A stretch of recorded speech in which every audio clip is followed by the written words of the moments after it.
Hey, it's Zenobia Porter, soul care certified coach, kingdom activist, and the founder of the TruEndeavors movement. And what we are doing today is Sunday reflections because it's Sunday, and that's what we do on Sunday, right? So for Sunday reflections today, what I want you to reflect on is there is something special in the pause. There is something special in the pause. In this day and age, everything is fast-paced, right? Everything is required to happen now. You order something, you want it now. When you have a need, you want that need satisfied now. Somebody asks you for something, you got to give it to them now. Technology is all about how quick can we make this? How much faster can we make this? So we are basically conditioned to this fast pace. The drawback of this fast-paced life that we live, this fast-paced lifestyle that we're living, is that we don't take the moment to pause. We take our vehicle, which is our mind, our body, and our spirit. We take that vehicle and we drive the mess out of it from point A to point B. And then we go from point B to point C, but we never take the time to do the required maintenance to make sure that our vehicle can sustain the travel and the journey that we are on. Instead, we push it and we push it and we push it until that thing breaks down on us. And when it breaks down on us, now we got some real downtime. Now we got some expenses, right? Because not taking that pause can be expensive. You got to take time off from work now, because now you need time to heal your body, your mind, your spirit. Something has happened because you drove it to the brink of breaking. So now you got to take some time off. Now you got to go see the doctor. Now you got to take some pills. Now you got to do this. Now you got to do that. And you got to do a whole lot more work to bring yourself back to a place of operation than you would have if you were just trying to do the maintenance, which is just taking the pause. And I'm not talking about that occasional, okay, I'm going to carve out a little time here and I'm going to carve out a little time there. I'm not talking about that. That's great, but that's not what I'm talking about. I am talking about making yourself a priority. Making yourself a priority. If you do not make yourself a priority, everything that you do make a priority will suffer, because your arms will get tired from holding everything up. Your arms will grow weak from trying to hold everything together. And eventually you will be involuntarily forced to let go. And those things will fall and those things will suffer because you were not being intentional about how you care for yourself in the process. Here's a shift I challenge you to make. I challenge you to go from thinking and seeing taking a break, taking a pause as a luxury that you earn, to seeing it as a responsibility. I challenge you to see prioritizing your well-being, your physical, your mental, and your spiritual health as a priority. I challenge you to prioritize those things. Not trying to find time a month from now to try to recoup, but to recoup every day. To be intentional about that, to not budge on that time. To be willing to tell somebody no, because I need this time. To be willing to see the value and the necessity in that time. Because we will respond to things according to the way that we value it. We will carve out time for ourselves, and then somebody says they need something, and we will determine who gets the yes and who gets the no based off of how we value the things we're choosing between. I am challenging you to value yourself more, to value the things that you prioritize more, enough to know and understand that this time that you use to pause is a necessity, to say yes to your pause and no to the things that will come and threaten your pause. Here's what you're missing out on when you don't take the time to pause. you're missing out on the opportunity of restoration, because there's restoration inside of the pause. You allow yourself to remember that you already have peace, access to peace. You allow yourself to remember that you have already been gifted with peace. It has already been given to you. It's not something you have to go find. It's not something you have to create. It's not something you have to schedule to go visit. You have it. But the chaos that comes with being on the go all the time will make you forget that, and you start to receive stress. You start to receive frustration in place of the peace that you are carrying. When you take time to pause, you allow yourself the restoration of that peace. You allow yourself the restoration of your mind in remembering that peace is here. Peace is mine. I have access to this thing. You allow yourself to strengthen your muscle in walking in that peace and taking that peace with you as you go in life.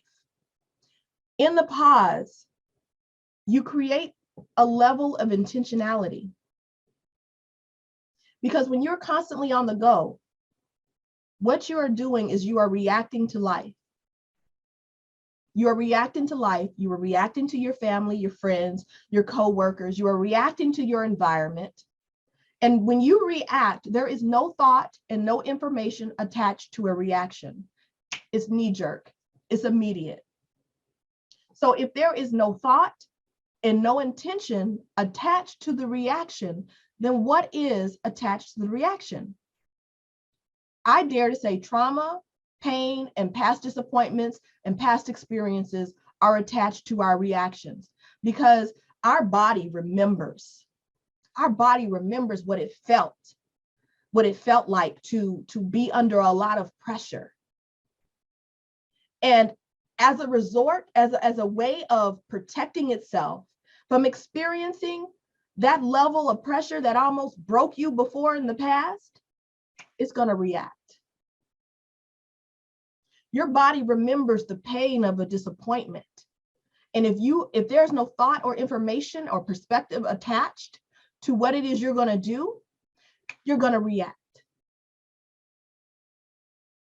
And when we react instead of respond, that is usually how we end up building and collecting a whole lot of regret in our lives. That is how we end up creating the necessity to repent a whole lot more than we probably would have had to. That's where we end up having to say a lot of I'm sorry's, because you reacted. When you don't take the pause, that is what you end up creating for yourself as reactions. You get trapped in the cycle of reacting. You reacted and you created this, and now you got to react to what you created. And it's just a cycle of reactions and creations that you're now living in this fast-paced world. But when you take a pause, you allow yourself to respond. You allow yourself a moment to look at what is going on around you. You allow yourself the moment to seek God's mind, heart, and perspective on what it is that is going on around you. You allow God the moment to give you strategy about what it is you're facing, about the relationship that you're dealing with. But when you don't pause, you just react, and you put that thing at even more greater risk than you would have if you had sat back and allowed yourself to pause and respond. Because response has thought and information attached to it. It has perspective attached to it. It has intentionality attached to it. Those that tend to react more than they tend to respond speaks a lot to their level of maturity. It speaks to your level of spiritual maturity. It speaks to your level of emotional maturity. It speaks to the level in which you take care of yourself. It speaks volumes. And a lot of that can be alleviated if you would just take a moment to pause. Allow the dust to settle and see what really is. Evaluate what's necessary and what's not. Be willing to say no. Be willing to walk away. Be willing to release with thought, information, perspective, infused with God's mind and heart.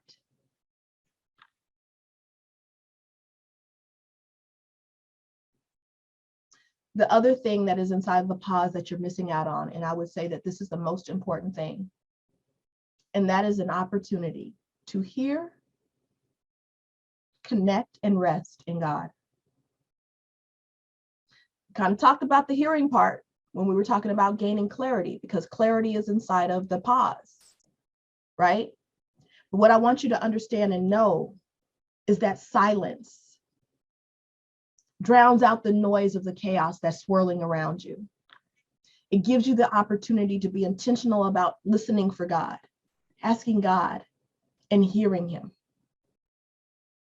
It gives you the moment to connect with God, to engage with him, to talk to him, to enjoy the glory that is filling this earth as you go for a walk in nature, if that's what you like to do, as you pick up his book and read his word and his promises, as you just relax and allow God to just allow yourself to feel his love that is never absent, that you are never separated from.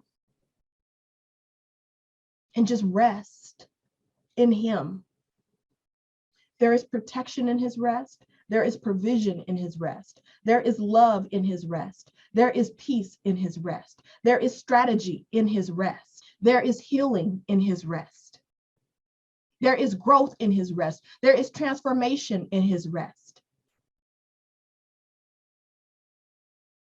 You miss out on that when you are trying to go through life at that fast pace, hustling and grinding and striving to get from point A to point B. You miss out on all of these things that are found inside of the pause.